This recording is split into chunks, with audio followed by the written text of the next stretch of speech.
प्रमाणे तर केवळ 37,500 रुपये, ज्याच्यामध्ये गाईचं काहीच भरून निघणार नाही।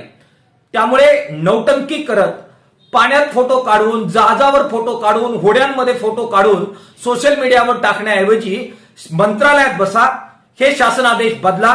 जे निकष पीक विम्याचे तुम्ही काढून टाकले त्याच्यामध्ये आज आम्हाला या अतिवृष्टीमध्ये मदत मिळाली असती, तो पुनर्प्रस्थापित करा। आणि अभूतपूर्व परिस्थिती आहे, त्याच्यामुळे शासन आदेशाच्या पलीकडे जा। एका एकरला किमान 50,000 रुपये कसे देता येईल शेतकऱ्यांना, आणि ज्या शेतमजुराचं आज श्रमाचं नुकसान झालेलं आहे, त्याला जगणं मुश्किल झालेलं आहे, त्याला तातडीची 25,000 रुपये मदत ही कशी देता येईल यासाठी शासनादेश काढा, धोरण घ्या। हे करणं आज जास्त महत्वाचं आहे।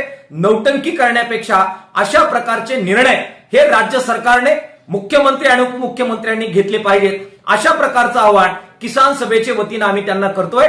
नौटंकी थांबवा, ठोस मदत करा, ही कळकळीची विनंती किसान सभेच्या वतीने आम्ही त्यांना करतो आहोत।